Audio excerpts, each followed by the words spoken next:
So hello students, आजच्या video लेक्चरमध्ये आपल्याला एक नवीन टॉपिक चालू करायचा आहे जो की या चॅप्टरचा one of the most important topic आहे.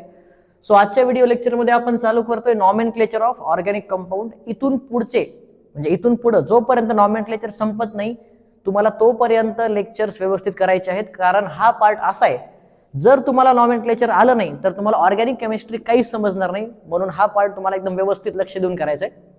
सो आपण सुरू करूया आजचं टॉपिक ज्याचं नाव आहे नॉमेनक्लेचर. सगळ्यांनी बोर्डकडे लक्ष द्यायचंय.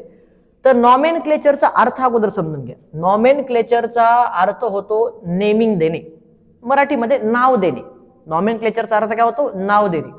तर ज्यावेळेस तुम्ही एखाद्या ऑर्गॅनिक कंपाऊंडचं नॉमेनक्लेचर करत असता तर नॉमेनक्लेचरचा अर्थ काय सांगितलं मी तुम्हाला? नाव देणे. ज्यावेळेस तुम्ही एखाद्या ऑर्गॅनिक कंपाऊंडला नाव देत असता त्यावेळेस तुम्ही त्याला दोन पद्धतीने नाव देऊ शकता. दोन पद्धतीने. तर त्याची दोन कॅटेगरी पडते असे म्हणू शकतो आपण. एक असतं कॉमन नेम, एक असतं कॉमन नेम आणि एक असतं IUPAC नेम. IUPAC name. आणि या दोघांपैकी सगळ्यात जास्त इम्पॉर्टंट आहे IUPAC नेम. आता सर, एखाद्या ऑर्गॅनिक कंपाऊंडला नाव आपण दोन पद्धतीने देऊ शकतो. त्याला एक कॉमन नेम म्हणतो, एकाला IUPAC नेम म्हणतो. मग दोघांमध्ये फरक काय? दोघांमध्ये हा फरक आहे की कॉमन नेम जो आहे त्या कॉमन नेम देण्यासाठी तुम्हाला रूल्सची गरज नसते. No rules. कोणत्याही रूलची गरज नसते. आता तुम्हाला डायरेक्टली सांगतो, कॉमन नेम तुम्हाला डायरेक्ट पाठच करावे लागतं की या कंपाऊंडचं हे कॉमन नेम आहे, या कंपाऊंडचं हे नाव आहे. तुम्हाला ते नाव पाठच करावं लागेल, कारण ते नाव देण्यासाठी कोणते रूल नाही आहेत. पण IUPAC नेम देण्यासाठी रूल्स असतात. इथं तुम्हाला पाठांतर करायची गरज नाही. रूल्सचा वापर करून तुम्ही कोणत्याही ऑर्गॅनिक कंपाऊंडचं IUPAC नेम देऊ शकता. तर फरक समजला सगळ्यांना? दोन पद्धतीने नाव देऊ शकतो. एक कॉमन नेम असते, एक IUPAC नेम. कॉमन नेम म्हणजे काय की ज्याला रूल्सची गरज नसते, तुम्हाला डायरेक्ट ते पाठ करावं लागेल. IUPAC नेम काय की ज्याला तुम्हाला रूल्सचा वापर करावा लागतो, म्हणजे रूल्सचा वापर करून तुम्ही नेमिंग करू शकता. तर आपण आज फक्त कॉमन नेम्स बद्दल थोडंसं शिकूया. मग IUPAC नेम चालू केलं की आपल्याला एकदम डिटेलमध्ये शिकायचं आहे. तर काही इम्पॉर्टंट कॉमन नेम्स मी तुम्हाला सांगणार आहे, ते तुम्हाला ऍज इट इज लक्षात ठेवायचे आहेत. मॅक्सिमम चान्सेस असतात की यामधूनच तुम्हाला एखादा क्वेश्चन पडू शकतो. तर बघा, काही इम्पॉर्टंट कॉमन नेम्स आपण बघू. हे इम्पॉर्टंट कॉमन नेम्स. तर इकडे हे याचे कॉमन नेम आहेत आणि इकडे आपल्याला याचे स्ट्रक्चर बघायचे. मी परत सांगतोय, कॉमन नेम तुम्हाला पाठच करावे लागतील. तर तुम्हाला कॉमन नेमचं रिव्हिजन जास्त करावं लागेल, पाठच करावे लागतील. तर फर्स्ट आहे N ब्युटेन. तर इकडे बघा, जो तुमचा N ब्युटेन असतो तो कसा दिसतो? N butane. CH3 CH2 CH2 CH3 याला म्हणायचं N ब्युटेन. फक्त बघत चला. इथं नाव दिलंय, मी इकडे स्ट्रक्चर काढतोय. हा टेबल तुम्हाला पाठ करायचा आहे. परत सांगतो, हे कॉमन नेम्स आहेत, याला पाठच करावं लागतं. नेक्स्ट आहे आयसोब्युटेन. तर तुमचा जो आयसोब्युटेन आहे असा दिसतो बघा, CH3 CH3 आणि CH3. हा असतो तुमचा आयसोब्युटेन. ऍनिलीन काय असतो? ऍनिलीन असतो C6H5NH2. बेन्झीन सगळ्यांना माहिती आहे ना, मागच्या लेक्चरमध्ये बेन्झीन काय सांगितलंय. तर बेन्झीनच्या वरी ज्यावेळेस तुम्ही NH2 लावता त्यावेळेस त्या कंपाऊंडला म्हणायचं ऍनिलीन. लॅक्टिक ऍसिड हा जो फोर्थ कंपाऊंड, याला स्टार करा. काही महत्वाचे कंपाऊंड आहेत जे पेपरला रिपीट होतात ते लक्षात ठेवायचे. लॅक्टिक ऍसिड कसा असतो? CH3 CHOH आणि COOH याला म्हणतो आपण लॅक्टिक ऍसिड.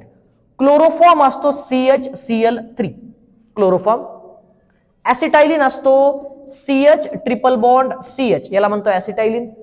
डाय इथिल इथर असतो C2H5OC2H5 याला म्हणतो आपण डाय इथिल इथर.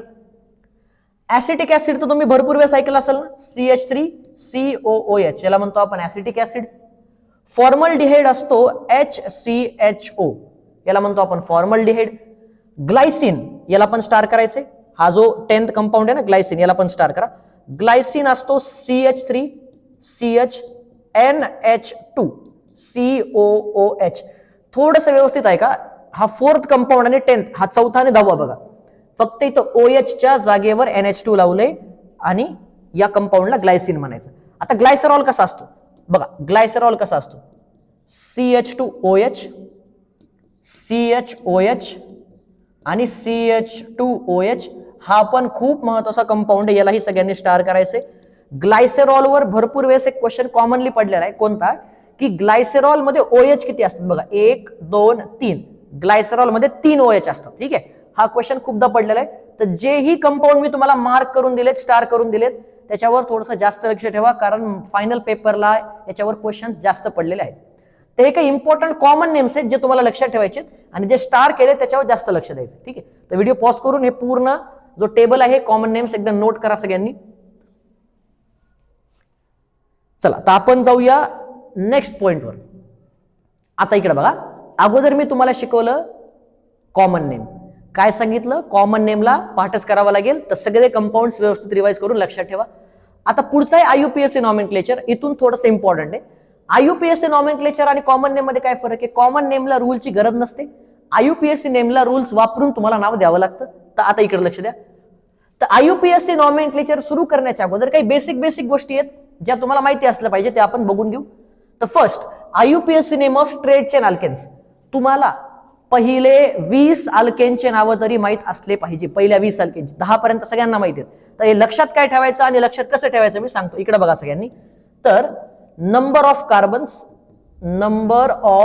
कार्बन्स आणि इकडं मी लिहितोय name of alkane. Name of alkane. तर तुम्हाला किती कार्बन असल्यावर काय नाव आहे हे लक्षात ठेवायचं. किती कार्बन असल्यावर काय नाव आहे. फॉर एक्झाम्पल म्हणजे काय सर नेमकं? म्हणजे तुम्हाला हे तर माहित आहे ना की 1 कार्बन असेल तर आपलं त्याचं नाव काय बनतं? मिथेन. 1 कार्बन असल्यावर काय म्हणतो? मिथेन. जर 2 कार्बन असतील तर आपण त्याला म्हणतो इथेन. 2 कार्बनला इथेन. 3 कार्बन असतील तर त्याला म्हणतो आपण प्रोपेन. 3 कार्बनला आपण म्हणतो प्रोपेन. 4 कार्बन असतील तर त्याला ब्युटेन म्हणतो आपण. 4 कार्बनला ब्युटेन. 5 कार्बनला काय म्हणतो आपण? पेंटेन. हे आपल्याला 10th पण झालेलं आहे. पण इथंही तुम्हाला लक्षात ठेवायचं, रिवाइज करा एकदा व्यवस्थित. 5 कार्बन आलं की पेंटेन म्हणायचं. 6 कार्बन आलं की हेक्झेन म्हणायचं. 6 कार्बनला तुम्ही काय म्हणणार? हेक्झेन. 7 कार्बन जर आले तर तुम्ही म्हणायचं हेप्टेन. 7 कार्बनला म्हणायचं हेप्टेन. 8 कार्बन आले तर तुम्ही म्हणायचं ऑक्टेन. 8 कार्बनला काय म्हणणार तुम्ही? ऑक्टेन. ठीक आहे. तर किती कार्बन असल्यावर काय नाव आहे हे व्यवस्थित लक्षात ठेवा. आययुपीएससी नॉमेनक्लेचर मध्ये पुढे याची गरज पडते. हे जर तुम्हाला माहित नसेल तर पुढे तुम्हाला अडचण येऊ शकते. त्याच्यामुळे किती कार्बनला काय नाव हे लक्षात ठेवा. समजा मी तुम्हाला म्हणलं 5 कार्बन आहेत, 5 कार्बनचं नाव काय? पेंटेन. लगेच आलं पाहिजे. मी तुम्हाला म्हणलं 8 कार्बन आहेत, 8 कार्बनला काय म्हणायचं? ऑक्टेन. लगेच आलं पाहिजे. ठीक आहे. चला ही व्हिडिओ पॉज करून नोट करा. त्याच्यानंतर आपण नेक्स्ट सिरीजवर जाऊया. तर बघा, तर नेक्स्ट सिरीजवर जाऊ आपण. बघा, तर हे झालं 8 पर्यंत. आता आपण जाऊया 9च्या पुढे. 9 कार्बन असल्यावर काय म्हणायचं? बघा इकडे लक्ष द्या. आता जर 9 कार्बन असतील, 9 कार्बन तर त्याला म्हणायचं नोनेन. 9 कार्बन असतील तर म्हणायचं नोनेन. आणि 10 कार्बन असतील तर म्हणायचं डेकेन. 10 कार्बन असल्यावर काय म्हणणार तुम्ही? डेकेन. जर 11 कार्बन असतील तर 10 पर्यंत सगळ्यांना माहिती, 10 पर्यंत डेकेन पर्यंत सगळ्यांना माहित असतं. 10च्या वरी नॉमेनक्लेचर, 10च्या वरी नावं माहित नसतात. 11ला म्हणायचं अनडेकेन. 11ला काय म्हणणार? अनडेकेन. 12 कार्बन असतील तर म्हणायचं डो डेकेन. जर 13 कार्बन असतील तर म्हणायचं ट्राय डेकेन. ट्रायचा अर्थ 3 होतो आणि डेकेनचा 10. 3 आणि 10 किती? 13. 14 असेल तर काय म्हणणार तुम्ही? Tetra decane. जर 15 असतील तर तुम्ही म्हणणार पेंटा डेकेन. जर 16 असतील कार्बन तुम्ही म्हणणार हेक्झा डेकेन. ठीक आहे. चला इथपर्यंत नोट करा.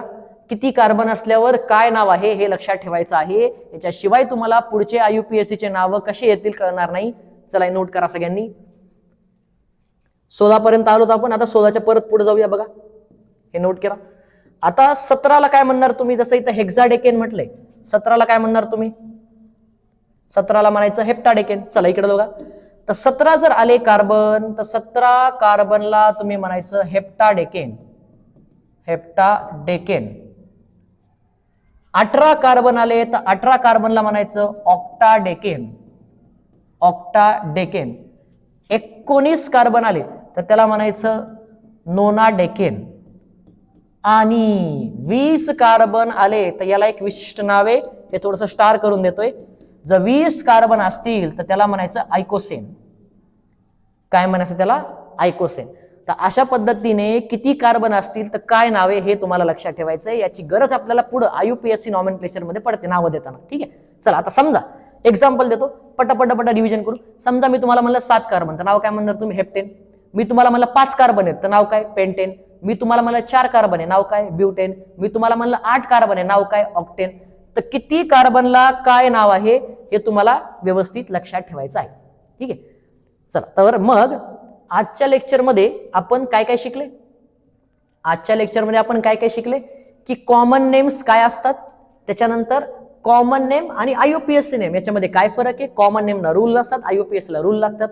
काही इम्पॉर्टंट कॉमन नेम्स मी तुम्हाला सांगितले आणि हे पण सांगितलं की कॉमन नेम्सला तुम्हाला पाठच करावा लागेल, तर याला पाठच करायचं. ठीक आहे, त्याच्यानंतर आपण काय बघितलं की किती कार्बनला काय नाव आहे हे तुम्हाला लक्षात ठेवायचं. तुम्ही ते नोट केलं असेल पॉज करून, ते लक्षात ठेवायचं.